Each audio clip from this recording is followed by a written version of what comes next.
If you've been listening to the podcast for a while and thought, man, I would love to grab a drink and pick the brain of some of these guests I've been listening to, or maybe me as well, here's your shot. I'm putting on an event this April called Elevate. This is the third year doing this, and we're going to be in Phoenix, Arizona, where we're going to have the top agency owners really come together, share what's working, get real on what's not, and really help each other scale faster. So if you're ready to finally get out of the weeds and grow your agency the right way, I want you to join me and 50 other amazing 7 and 8 figure agencies at Elevate. You'll connect with people who've been there, leave with a real growth plan, and actually enjoy the process. Now, we only have a few tickets left, so make sure you go over to elevatemyagency.com to lock in your spot now. Go to elevatemyagency.com now.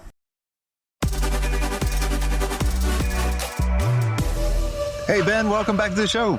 Great to see you, man. Thanks for having me back. Yeah, for the ones that have not listened to the first episode with us, tell us who you are and what you do. Ben Gaddis. I had an agency in Austin, Texas for a long time called T3.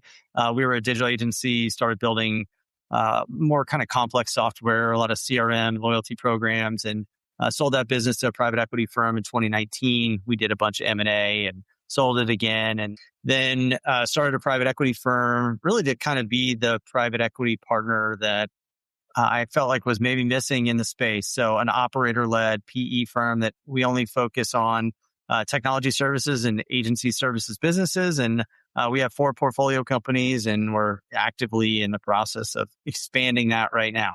Cool. So if you guys are listening, obviously one of the goals is to have the opportunity to sell your agency, right? That's what I always tell everybody. A lot of times I talk people out of selling their agency, because I'm like, dude, you're making millions, barely working. Why do you want to sell?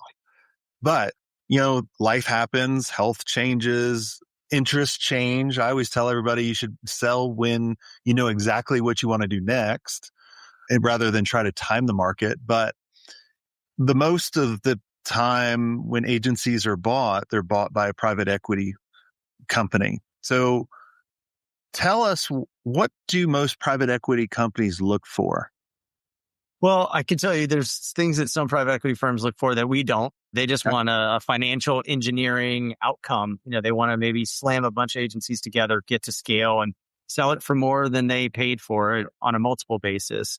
And so whether it's whoever the buyer is, there's some standard things that they're going to want. They're going to want the founder to have a team around them so that there's not a lot of key man or woman risk. So they're going to want and value more recurring revenue than project-based. So being able to show that you have a broad client base without a lot of client concentration that is what would you say is a big client concentration percentage? It's funny. It just depends on who you ask. People who have never been in the agency business will say 10%. I think in an agency business, 20%. Anything less than that is manageable. You start to get above that. But then the other thing we look at is top 3 clients, top 5 clients, top 10 clients. And very, very often you see maybe it's not one client, but that makes up 20%. But when you look at the top 3, it might make up 50 or 60%. And that's where things get a little bit scary. So diversifying, although that's one that, my partners and I talk about this a lot, and it can be a good and a bad, because oftentimes when there is client concentration, what you see is that client is a multi-million-dollar client. And what I often will say to people who are scared about that is, would you rather have an agency who's never been able to break over $1 million per client, or do you want one who's proven that they could have a $2 or $3 million client and they've had them for 4 or 5 years? The likelihood that we could come in and help them scale that to 5 or 10 clients like that, they've at least proven that. Now, it's still a challenge. So that's a big one. And oftentimes that'll make some firms just not even interested at all. So I look at client concentration. I mentioned recurring revenue. We look at project versus retainer, or, short-term versus long-term contracts. And that's an area where I think almost every agency has a room to improve, particularly on the smaller end. And we've seen that a lot of that just comes down to how do you ask your clients to pay you? How do you sell your services? How are you positioning the value? So it's a lot of the work you do, but I think that's a huge one. And then there's also what we look for is, does the founder have a vision? Do they have a unique point of view on the market, on their ability to solve a problem in a different way than others? Mm-hmm. Is there actual differentiation or a chance at differentiation? Because we partner with founders and we want to help them take this to the next step. We want to take a $10 million, $15 million business to 50 or 100. And so we have to be aligned on that vision. And it's a lot more helpful when the founder has a vision than they don't. And those are typically the ones that we partner with the most. Yeah, it usually takes, I think, agency owners a while to come up with a vision, because most of us are all accidental. Like, we knew how to do something cool and someone offered us money and, we were off to the races, and then we were just being reactive. We were kind of talking before I hit record, and I was like, there's a lot of agencies that didn't grow this in 2025 that struggled.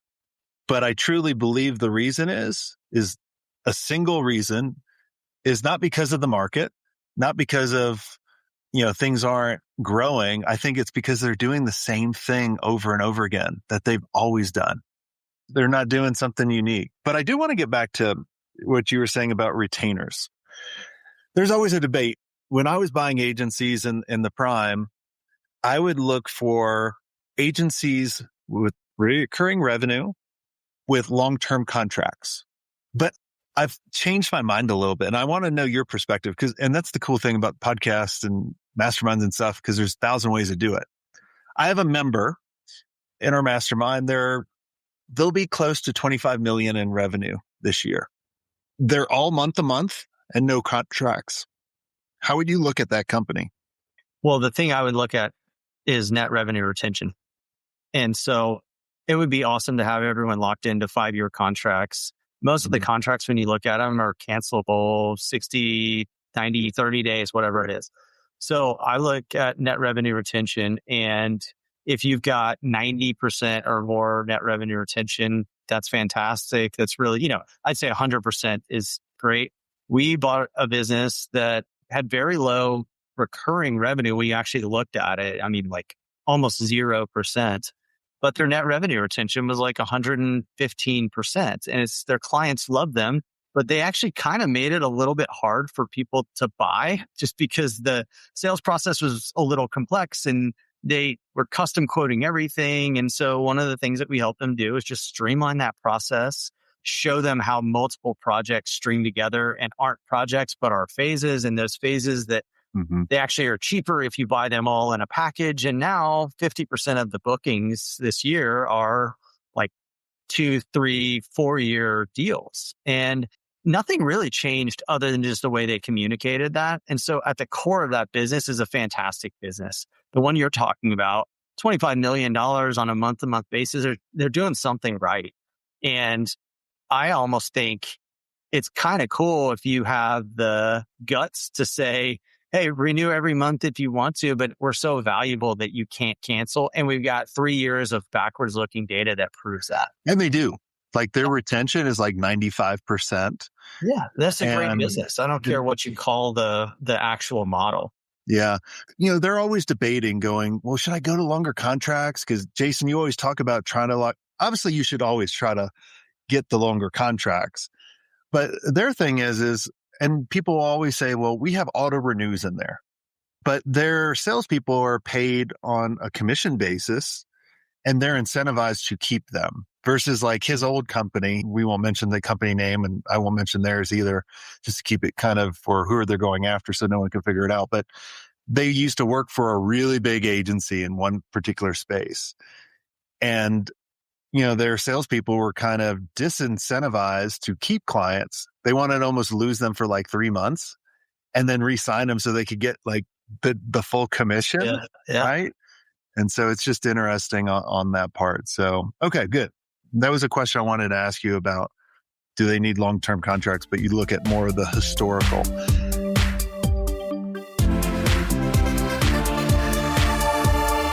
Hi there, agency owners. Let me ask you, are you ready to scale your agency without increasing your overhead costs? If yes, then you need to know about E2M Solutions. Now, E2M is the number one most reliable white label partner for agencies. They specialize in web design, WordPress development, e-commerce, SEO, and content writing. They basically do all the heavy lifting, which frees you up to focus on growing your agency. Now, here's the best part. E2M's just not another vendor. With over 10 years of experience, their team of over 300 experts has a track record of delivering for more than 300 agencies. They're your strategic partner. They deliver on time every time, so you can focus on what you do best. Now, E2M's mission is simple: to help 500 agencies increase their revenue and profit margins with white label services that actually work. And to help you get started, they're offering a special deal, 10% off for the first 3 months, but act fast because it's only a limited time offer. So head over to e2msolutions.com/smartagency to check out their transparent and their flexible pricing. Trust me, if you're ready to grow without burning out, E2M's the partner you've been looking for. That's e2msolutions.com/smartagency. Go check them out and tell them Jason Swank sent you.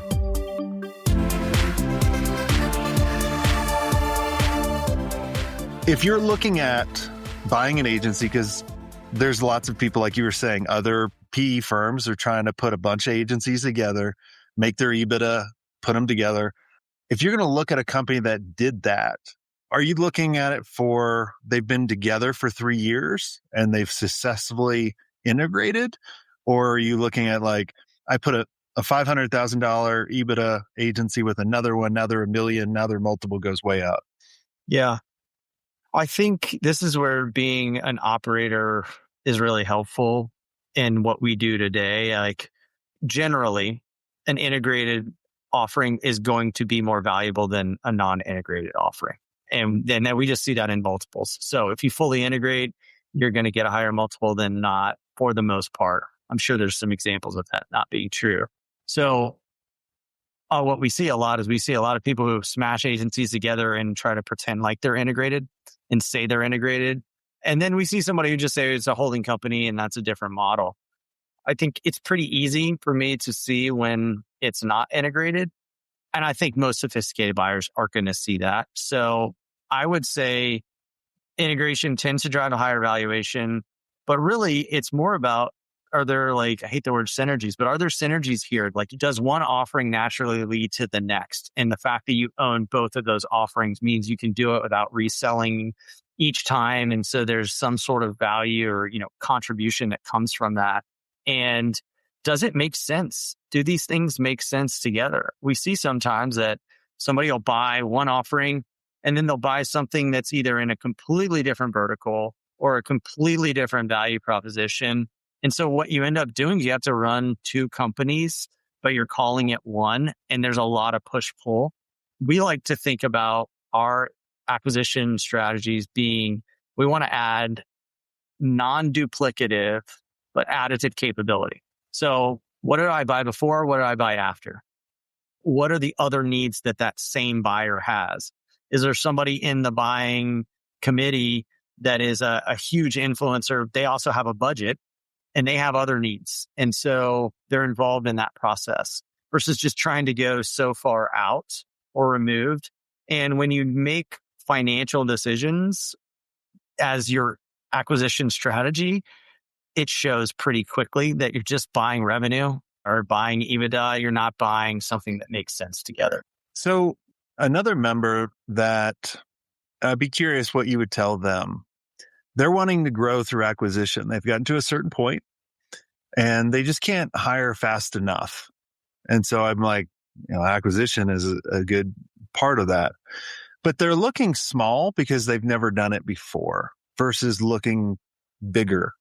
Where do you think someone should start if they've never done an acquisition? Should they try a small one first or go for one maybe a little bit bigger than they are? Because a lot of times you think, well, how would I buy a bigger company than I am now? That doesn't make sense to me. Like, how does the math add up? Yeah. I hate to say it's nuanced, but it is. But I will tell you, a small acquisition in a lot of cases is just as hard as a big acquisition in terms of the amount of work, the legal, the integration, all of that. Now, buying a bigger company is super challenging. I've seen it done before. I think the real question when you have like a merger of equals is what's the brand, who's in charge? And so with that, I would ask, is this a very complementary offering? And it's crystal clear. We do this awesome. You do this really well. It makes sense how we're going to come together. There's a clear leader. Or is this just going to be Lord of the Flies and everybody's just duking it out day one? Versus when you buy a much smaller business, it's clear who the acquirer is. And I think that's actually very healthy because a lot of the questions are answered day one. You're coming into our business. These are our processes. We're going to learn from you, but we're going to take those and we're going to integrate those into this larger offering. And it just takes away a lot of the gray area that you have to answer very, very firmly and very, very early if you're doing that kind of merger of equals. Exactly. I like that. Now, I'll also say though, you said something about talent. And so acqui-hires, you hear a lot about that in tech. I think that happens oftentimes in agencies with, a capability. We need a media arm and there's like 3 folks that are at this firm. We could just pick them up and now all of a sudden we have a capability. Maybe you don't have to pay a multiple on that. You can actually just buy a team. The other thing that I'll say though is oftentimes when people are trying to do this, acquisitions are really hard. They take a lot of time and focus and effort off of the core business. And it's just hours in the day. There is so much work that has to be done to do that. And if you've never done it before, guess what? It's going to be extremely hard the first time. And the chance that it goes well is just much lower than if you've done it 5 times. Now, what people don't often think about is, are there other places for me to acquire that talent? Can I go to Latin America? Can I go to Eastern Europe? Can I go to India? Can I go? And this is an area that small agencies, I think, struggle with a lot because they feel like kind of almost like we're going down market by doing that. Yeah. What we've seen is that the talent pool is just massive in Latin America. It's massive in India. And our ability to find and scale great people is much higher than most people think. And so if it's a talent strategy, pure talent strategy, I would almost think there before I think about going and buying something to solve that problem. No, it's a great suggestion. I mean, that's why I love doing this show, because there's 1,000 different ways to do it. You just got to figure what's the best way for you to try it out and do the less risky one first. Well, it's what we were talking about before we started recording. You have to do things differently. And so that's an example of where I have absolutely seen the tide shift, where when I was running T3, we had such a hard time scaling offshore. We never really did it that successfully. There was language barriers, there's time, discrepancy from time zones, and it was just really challenging. How do you collaborate on code? What we're seeing now with AI is there's almost one language.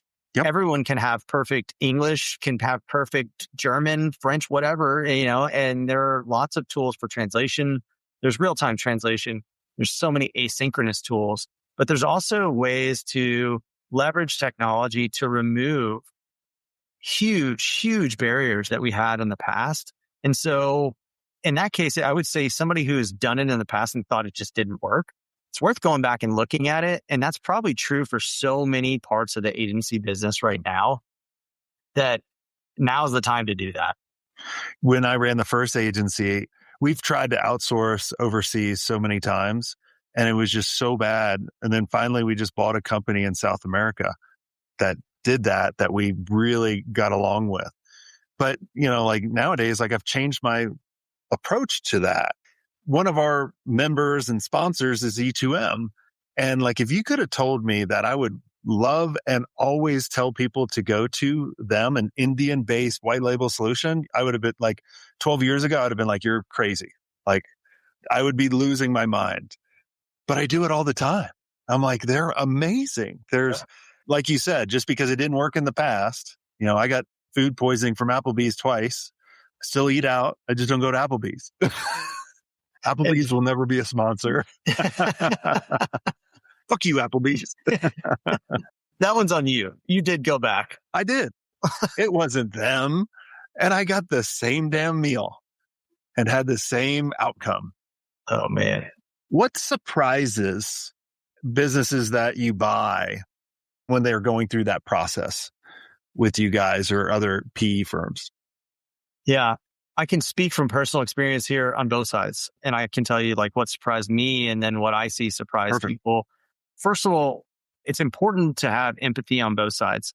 And so if I'm going through this process, the first thing I want to do is understand what is the buyer or the seller thinking? What do they know? Is there a gap in knowledge? And when I sold my business, I didn't know what private equity was. I didn't really understand the model. I didn't understand the outcomes. And so the first thing I would do is I would say, whatever you're doing, do research. Is it a strategic that's buying you? How can you, with ChatGPT, learn everything about their business in as much time as possible? If it's a PE buyer, read up on PE. PE is typically not buying businesses to hold them for eternity. Some are, but most want to sell them in 3 to 5 years. They want a return on their invested capital. They call it MOIC. So what do they want? They typically want a 3x return. So what's it going to take to actually get that? Are they more interested in IRR? So your yearly return? Are they more interested in the return on the total capital? There's stuff like that a lot of buyers just don't actually understand when they talk about, a financial acquirer. And it just helps you understand maybe why they're making certain decisions. So sometimes you could just ask them too. I mean, sometimes they'll lie to you. Absolutely. I would do both. I would read up and then I would ask and I would say, I would understand what's important. And you would actually be surprised by how very few questions you get about that now being on this side of it. And so I think that's really smart. Then there's other things that when a buyer doesn't understand your business, I struggled with this when I sold it. I know maybe next year that although our projections only show that we're going to do 35 million, that there's going to be some client that I met 3 years ago that I've been working on and that they're going to call me out of the blue and I'm going to win a $4 million project because it's happened every year for the last 7 years. And I just can kind of feel that in my gut. Nobody's going to buy that as your story. Yeah. And so being able to translate your knowledge and your gut about the business into actual metrics that you can then show so that you get credit for that is challenging. So I think about things like secured revenue. We didn't track secured revenue until we were bought. And it's a massive tool that I've learned that I think is really important, which is at the beginning of every year on January 1st, you snap a line and you say, all right, we have a budget of $10 million. We have $3 million secured. We know we got to go find 7. We know that 4 of that's going to come from existing clients because we've talked to them about projects and they're in HubSpot. And the other, whatever the difference is there, we don't know where it's going to come from, but we're going to hustle and bust our ass to go do it. Okay. Well, if you do that every year, what you'll find is that hopefully there's a trend where your secured revenue goes up, but also where you sit at the beginning of the year. So if I can say at the beginning of every year for the last 5 years, I had 30% of my budget secured, and every year I exceeded my budget. When you go to sell that business and you say, I've only got 30% of my revenue secured, but for the last 5 years, we've overperformed. And this year I have 33%. That's a very different conversation than, like we mostly don't have. Like I feel it. I feel this is going to be a good year. It's going to happen. Like it's just going to happen. And so things like that, I think secured revenue is really interesting. I think the recurring revenue piece, anytime that you can show that. And so start to think about just how are you tagging your revenue? Tagging it by department. You're going to get a million questions around what is the revenue by capability? What's the revenue by office, region, by account rep? And so are there ways for you to start today getting your data really clean so that you can have that conversation? But then if you think about it with a little bit of empathy and a curious mindset, you should ask, why do they want to know this data? It's because it's really helpful. If you know that your top sales rep is responsible for 90% of your deals, that could be a really good thing or a really bad thing, but at least you know it. If you know that most of your capabilities are utilized, that only 5 clients use all your capabilities, and then that's good to know. And so things like that on the data side, I was surprised by the questions. Now I know why, and I ask those same questions, and so that's worth it. And then the last thing I'll say, and this is one that just gets a lot of people tripped up, this worth doing some research around, it's just working capital. So, a lot of people don't know what working capital is. the buyer is going to expect that you fund working capital so that when we buy a business, we don't have to put a bunch of money into it to just keep it running. So you'll take your money, but then there's capital that has to stay in the business.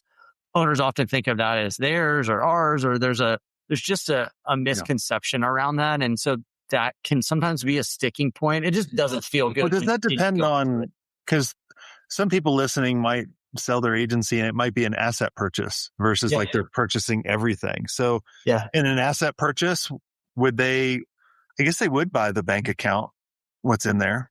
Yeah. So the way that I think about working capital, and there's lots of definitions, and the thing that you'll find as you go through this process, and you have is that it can be defined in different ways, and in some ways it's a negotiation.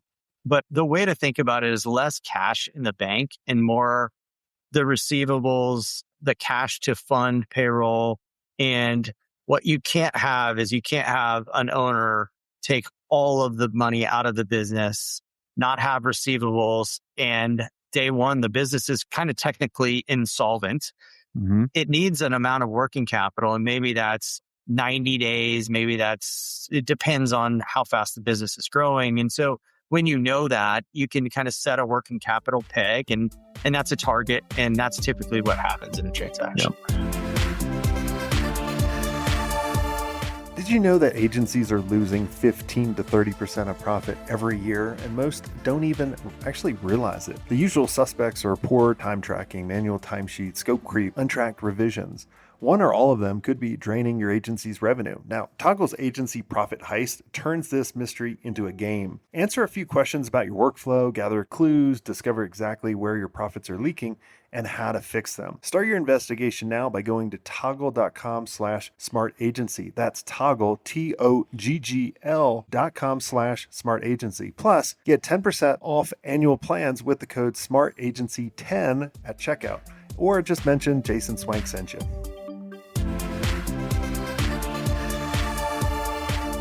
I know you do some bigger acquisitions too. Cash basis or accrual basis? When should people switch? Yeah, I would say that's another area where we are always going to look at it on an accrual basis. We're going to look at it, more GAAP, because that's how we would have to, report it. And in the business that's buying you, if it's bigger, is probably already there. We see a lot of cash-based businesses. I would think of it less as a size and more as when are you going to sell? Well, let me break that up. I think it's smart to go to accrual because it just helps you understand the business better, and you just have more visibility. It's harder and it takes a little bit more, on the accounting front. But we often see somebody say, "Oh, like we made $400,000 in June." It's like, well, no, you just pre-billed a bunch of work, and you haven't paid your property taxes yet. It's kind of like when you start to see the business on a more holistic accrual basis, it's really important. But you're going to get it, or you should expect that you're going to get those questions. And a lot of work has to be done when you're acquired. So I would think about it beforehand, so you at least have an idea of, is your business actually as profitable as what you think it is? And most of the time they don't know that. They start literally answering some of those questions and they're like, oh, I'm really not making much profit. Yeah. Well, and think about it from a buyer perspective. That's not a great look, right? Nope. So now all of a sudden I'm saying, oh, wait, I want to dump a bunch of money into this person's hands, and I'm not sure that they actually know how profitable their business is. So I would much rather know that beforehand. And when we did our sale at T3, we went out and did a quality of earnings on our own so that an accounting firm could review everything. Now, I don't know that I recommend that on a smaller sale, but we knew the buyer was going to do a quality of earnings. We wanted to have our own view of that. We wanted to know going in what they were going to ask us about. And so we were armed and ready and had a lot of really great answers on the other side of that. But I think that just doing some of that work, there's a whole list. We could probably come up with a checklist of things that buyers should focus on before they even go to market. And I would say that's a big one. Yeah. One of the things I tell people is, look, all the skeletons in your closet, the strengths, the weaknesses. You need to look at your business like you were the buyer of it. And what would you change the next day after you bought your business? And start doing that stuff. Yeah. even if you don't plan to sell, because there's that opportunity, something in your life is going to change, and you want to have that opportunity to be able to sell if you want. I think you nailed it. I mean, it's trying to time this space. Tell me who was sitting here, and like knew exactly what was going to happen with tariffs. If you were a CPG or a apparel focused business and you were trying to time the market, when would you go? It's almost impossible to figure that out. And so I think that doing the things, understanding what are the things that are going to change the value of the business and starting to check them off. We wrote a blog post around what are the things that need to be true for a transaction to be a great outcome. And it's those types of things. And you start to build backwards from there. And then you at least know what you're shooting for. And Yeah. maybe it takes you a year, maybe it takes you 5 years to get there. But at least you know where you're headed. There's a lot of scammers out there, though. Like I get emails all day long going, "Hey, I want to buy your business." And I respond to all of them. I said, "Cool. Why do you want to buy it?" Because I want to make sure AI and not like some what are you looking to buy? Like, what's the kind of structure? Because you learn from every one of them, the legit ones. So I always like going through that process. I know the first time I went through that process with solar, it was eye opening. And then I knew that deal didn't go through, but I knew exactly what I needed to work on. I wish it wasn't that most people learned by a failed process, but I That's the hear only way I learned. that's how you learn, right? I mean, and that's how you learn. That's how you learn a lot Yeah. of stuff. And I think that's part of what you're doing, and the value that you bring to the market by doing the podcast and the master class. And I think there's things that I experienced, and luckily, I didn't have a busted process, but it happens more than you think. I would recommend people try to educate themselves as much as possible, not so they get all the answers, but they know what questions to ask Yes. and they know who to ask. And if you're going to go through a sales process, if you haven't talked to like 4 or 5 other people who have gone through that sale process, you're doing yourself a massive disservice.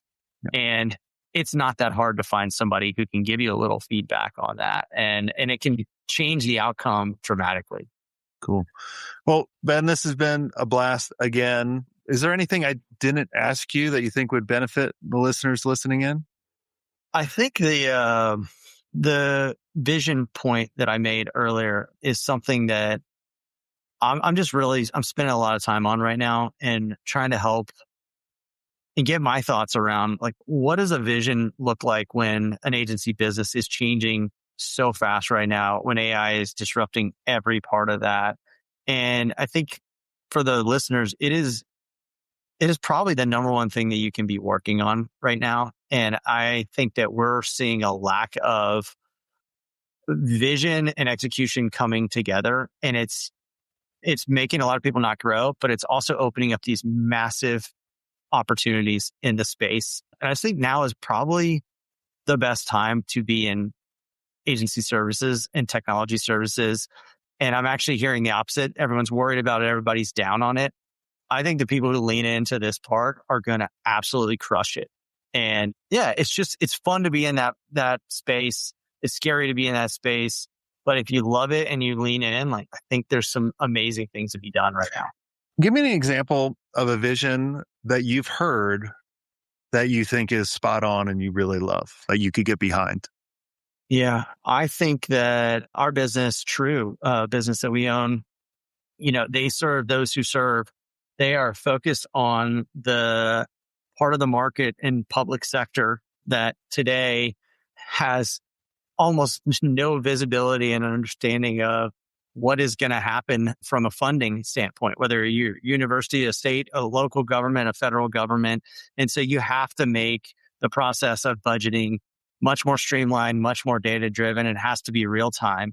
And that's a requirement. And so all they focus on is state and local, helping them streamline their budget process, make it data driven, make it real time. And they see their vision is to serve those clients at the highest level. They have 100% client satisfaction and they have 100% referenceable clients. And so vision is super tight. The execution is really tight. Maybe it's not even, something that people would consider sexy. It's an amazing business. And I think there's lots of those right now.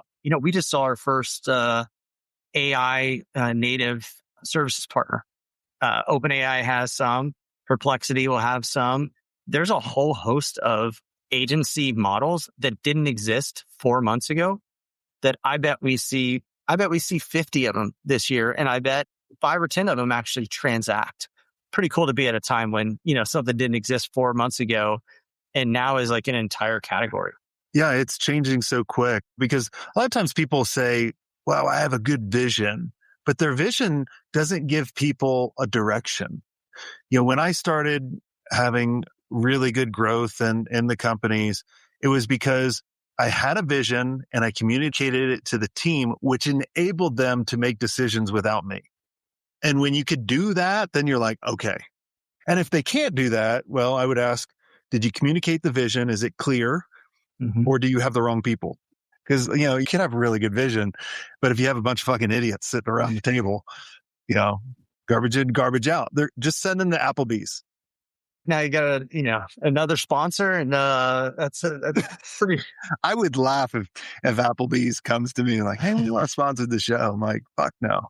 So, well, awesome. Ben, thanks so much for coming on the show. If you guys are wanting to, we'll link up all your contact information. If you want to, if you guys think or you're at the point where you want to sell and be a part of something bigger, we'll link up his information. And if you do want to keep growing your agency and be surrounded by really amazing people that have gone through acquisitions, sold their agency, bought agencies, maybe going through it right now, and you don't want to do it all by yourself, which is very lonely, and kind of going back to you haven't done something new in a long time of your agency and you've plateaued. I'd love for you to check out our community. Go to agencymastery.io, check us out. And until next time, have a swank day.